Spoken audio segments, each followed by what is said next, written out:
Hey everybody, welcome back to the channel. My name's Ryan. Today we're going to be talking about what you might need to do in order to prep for your first D&D session. Maybe it's not your first session, maybe you've done it a couple of times before, but you're headed into a new campaign. It's been a few years and you want a refresher.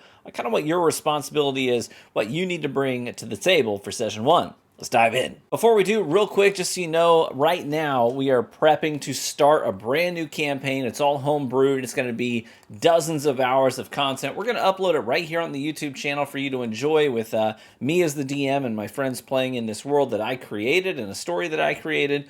And if you want to help fund the artwork, because we want to pay artists to do actual genuine artwork, not AI art, for our campaign, for you guys, for visual aids, for while you're watching these videos. So if you're interested, you can support that via the Patreon. I'll put a link in the description in the pinned comment. There's a $6 tier that will just go directly to funding that artwork. Let's move on. So what are you going to need to do to prep for your first session? Well, the very first thing I want to talk about here is how you need to study up on your character. So I'm going to assume at this point that if you're going into your first session, you probably already have a character made. Maybe your DM did it for you.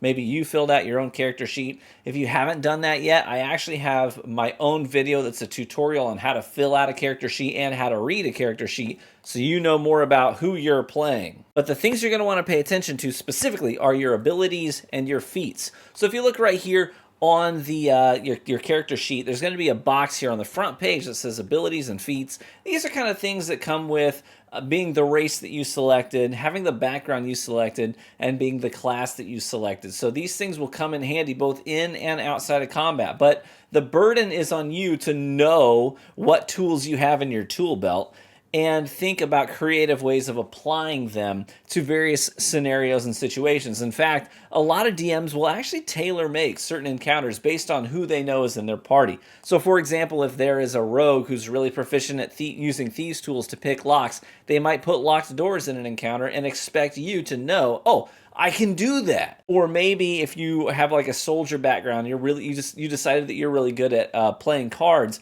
Maybe there's going to be an encounter that the DM is going to slide into the tavern that you're starting in, where one table over there's a guy who's like swindling people out of their money by playing cards with them and kind of tricking them and doing sleight of hand. And you have a certain proficiency with trading cards or with playing cards. You might know when someone's cheating. So they specifically put those things there for you. But the burden is always on you to know what you're bringing to the table, what your character has access to, and the tools in your tool belt, so that you can creatively apply those things to the scenarios in your campaign. Another thing you might want to do is actually read up on your class, and there's lots of free online resources that will break this stuff down. Also, the player handbook has full chapters dedicated to just each individual class, their whole leveling up process, but it'll tell you what your class is really designed to do. And this is really important stuff to know because D&D's been around for a very long time. By design, it's a game of freedom and a game of choice, so it doesn't like go out of style when new tech comes around. A lot of this stuff is just done in the theater of the mind. So at this point, these classes have been extremely well fleshed out. So because of that, they have really designated roles that they are designed to fulfill. So, for example, if you decided to be a sorcerer, and you might think, I'm going to be the first guy to run in there and start doing burning hands on everything. Just know the sorcerer is very squishy. You do not have a lot of hit points. You do not wear armor. You're designed to basically be the guy who's kind of behind, sniping with spells at range and doing big damage to targets from a distance. So being an up-close brawler is probably not your thing. Knowing that ahead of time would probably serve you well so that you don't go down in your first combat encounter. So make sure you're reading up on the class that you selected and know what its role is, how you're sort of designed to help your team out. The last thing I want to say about studying up on your character, one of the things you might want to do is actually start getting into character, thinking about your character's backstory, thinking about what motivates them, thinking about the things they might be afraid of, things they might be attracted to. It's not just things they're good at, it might also be weaknesses of theirs. So you might decide ahead of time, my character does not know his own limits when it comes to overindulgence. So if your DM starts you guys in a tavern, your character might blow all of his gold in the very first opening scene on extra booze. You never know. So just knowing what makes your character tick. And part of getting into a character is like thinking about role-playing. I do this all the time. Listen, I'm not a closet nerd. I'm a very open nerd. So I will do this all the time. But sit in my office, and as I'm just doing other stuff, doing work, I'm clocking in and I'm doing work. I'll just start talking through voice lines for my character, just so I understand how they speak.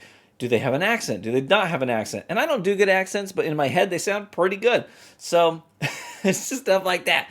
Just get into your character a little bit. Try on their clothes. Step into their shoes. That's going to make it a little bit more seamless when you get to the table with your other players and your DM, and you can just start role playing. It is, in fact, a role playing game. Step number 2, the second thing you want to do to prep for your first session is you want to get in touch with your dungeon master. Now, a lot of DMs will actually host what we call a session 0. It's sort of like a team meeting where before you ever start your campaign, he's going to get everybody together and your DM is going to talk about, hey, here's some expectations, here's some ground rules, here's some house rules I'm going to be using during our campaign, stuff like that. If you'd want to know more about what Session 0 includes, I have a full video on what Session 0 is.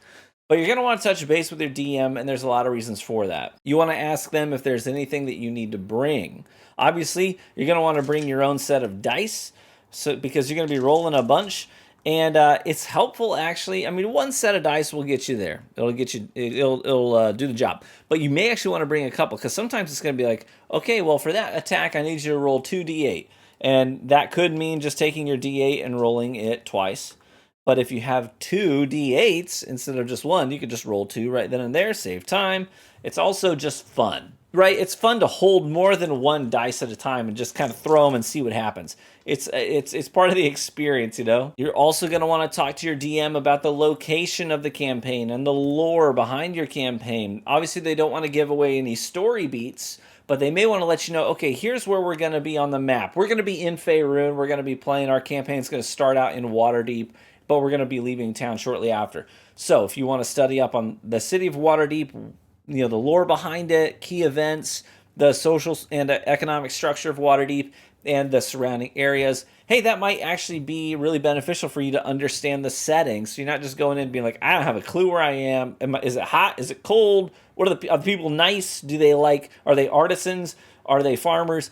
Knowing that stuff in advance can actually really help you eliminate all those extra things. You just kind of understand the space you're in, so you don't have to think about it, and you can just sort of live into that space a lot better. So step 2, you're going to want to touch base with your DM. Step 3, you're going to want to learn the basic rules of D&D. Now, if you have the player's handbook, this is not the handbook.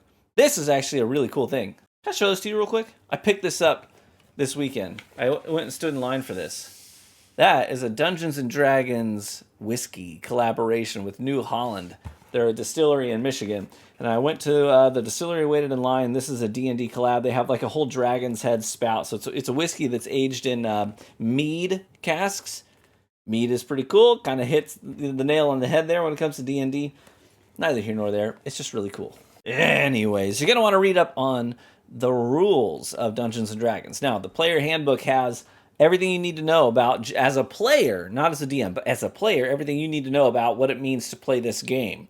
It's going to talk about how to roll the dice, when you roll the dice, why you roll the dice. It's going to talk about all the combat rules. If you want an introduction to combat with visual aids, I go in depth on a video that I posted here on the channel that is an introduction to combat. It's like Combat 101 for D&D players. You might check that out. But knowing how combat works is a big help. I have watched and played D&D many times with people who do not know the rules. And that's okay. We're happy to teach. But I can tell you for a fact it definitely slows things down considerably when you have somebody at the table who doesn't know the rules of how to play D&D. Now, nobody's going to complain and nobody's going to bust your chops over it. No one's going to get mad at you on your first time playing D&D if you don't know the rules. They will be happy to teach you. But if you have a chance to study up on the rules ahead of time and just take 10 minutes to watch a quick tutorial or to read a couple of chapters in this book, you're going to be doing everybody else at the table a big favor by helping keep the progress moving forward instead of treading water for a long time as you're just trying to figure out, what do I do? Where do I find that on the character sheet? They're like, go ahead and roll a strength check. I don't even know what the heck that is. Just kind of read up on it. That way, nobody has to wait on you, and you can just hit the ground running. The fourth thing I will say about what you need to do to prep for your first D&D session, check your shame at the door. Okay, this is a shameless game that we play where it's basically grown up play pretend. I have a daughter. I have a son and a daughter, I should say that. But my son doesn't play like this anymore. He's a little too old. But my daughter's young enough that right now, a lot of my evenings, I go sit on the floor in her room and I've got a Barbie doll and I'm like, blah, blah, blah, and I'm checking my shame at the door. Why? Because I'm playing pretend with my daughter and she doesn't want me to be dad in that moment. She wants me to be Billy, who's this girl's crush in the high school, and he's wearing his hat backwards and I'm pretending to be Billy. That's what we do with D&D. It's just grown up version of that. So I'm going to pretend that I'm a wizard. Okay, I'm going to be sitting around a table with my friends. I'll be drinking a glass of whiskey, and I'm going to be pretending to be a wizard. And I might even talk like this if I want to. And nobody's going to care. In fact, everyone's going to totally expect you to do that. That's totally fine. Check your shame at the door, role play, get into the shoes of your character. It's more fun that way. If I can brag on my wife for a minute, like my wife is a dime, she's gorgeous, but she's also unabashedly really good at role playing. So she will hop right into character as the character that she's playing in D&D. And it actually, I will tell you this, when you have somebody who does that, who just full sends on their character, it makes the atmosphere much lighter for everyone else around the table. Everyone else feels more comfortable role-playing when you have that one person who's like, I'm going to full send. I'm going to talk like my character. I'm going to do things my character would do based on their background and their motivations. And she just dives into it and it makes the rest of the table feel much more alive. And everyone's like, yeah, you know what? I'm doing it too. And the last thing that I want to say about prepping for your first D&D session is you need to set realistic expectations. Okay, this isn't like playing Clue. It's not like playing Uno, okay? You're not going to be just going constant action, constant action, constant action, and the game is over in 15 to 20 minutes.